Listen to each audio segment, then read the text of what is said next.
towards the European Union. Now, it has to be said from the very start that the government's policy on immigration has been an absolute disaster.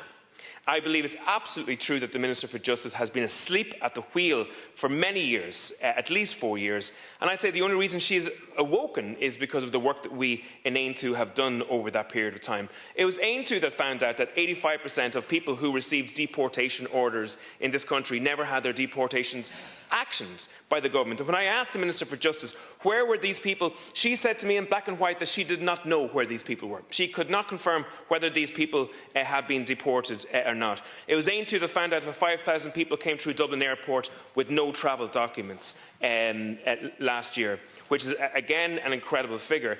Now, 2 years ago, I asked the Minister for Justice where people were registering for asylum when it came to this state. Now, I found it very strange that the answer given to me at the time was 75% of people were registering for asylum at the International Protection Office in Mount Street. I felt it was odd. I would imagine that when people register for asylum, they would have registered at the airport or the ferries. So I asked the Minister how these people were coming into the country, and astoundingly, the Minister for Justice said that she did not know. Worse than that, she said that they were not asking the question of the people at the IPO office, how they came into the country. So logically, it seemed to me that most of the people who were registering at the IPO office must be coming across the border. So 2 years ago, I asked that question of the Minister, and the Minister said she didn't know. She said that question is not asked. I asked again last year. The answer changed. The Minister said that the data can't be extracted, the information cannot be extracted from the data. And again, at the start of this year, the answer was the same. Amazingly, under pressure, the Minister for Justice then just a couple of months ago admitted that 80% of the people were coming across the border to register at the IPO office. There's a very simple statement in management, is that if you can't measure, you can't manage. And this government weren't even measuring the really important statistics to help us manage this issue for the last 3 or 4 years. And that has led significantly to the crisis that we're in at the moment.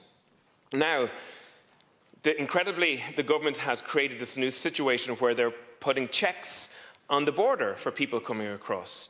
And there are spot checks happening in relation to people coming across on the border at the moment, and it is pointless. It is window dressing. There are 290 roads north to south. There are 10,000 fields north to south. Bringing people back to Newry just does not mean they're not going to find another route into the state. And the fact that Sinn Féin have supported that particular element of the government's policy is also incredible. For the raison d'etre of Sinn Féin was supposed to be to erase the border. And yet 4 times in the recent European election campaigns, their candidates stated that they agree. Incredible.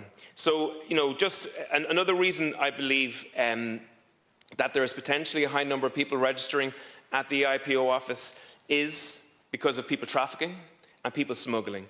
And because you're not measuring that, it means 2 months ago, how many people are currently residing in the state on expired visas, and the Minister said that she didn't know. She said that we have no mechanism to check exit of people from this state. Again, it's quite incredible, the Migration Pact. I believe this is another massive transfer of sovereignty. Nobody knows what the future is going to hold in terms of the future. We don't know in relation to numbers, and we don't know in relation to costs. But at least if we can determine, the Pact creates a mandatory pool. It states that states must contribute to this on the basis of the fair share principle, and it means that we have to contribute either financially or be in receipt of people coming in to this country. And that no doubt creates a situation where we could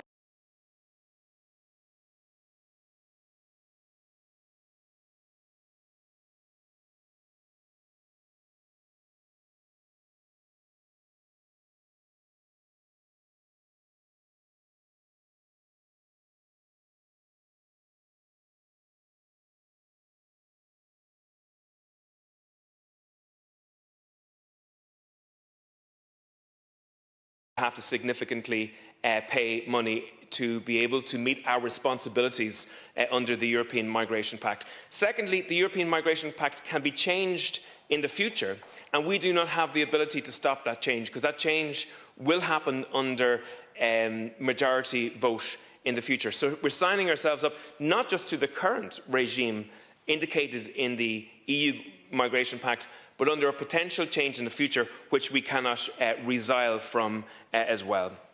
Now, I would just say to the Minister that I asked the Taoiseach how much will the European Migration Pact cost the state, and the Taoiseach stated to me that he doesn't know.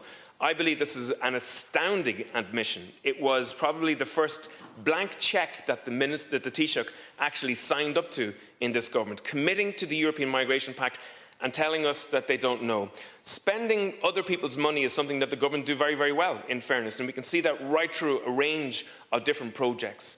But already the government is breaking so many commitments it has to the European Union that it has been fined tens of millions of euros on an annual basis to pay for those broken commitments. And the environmental commitments that we've made for 2030 are going to be an example where we'll have to spend potentially hundreds of millions of euros in fines in relation to not meeting those commitments. And here we have the government, hardwiring Ireland into new commitments in which there will be a cost. Because we've seen Poland and Hungary already state that they do not support this, and they are unlikely to fully fulfil this as well.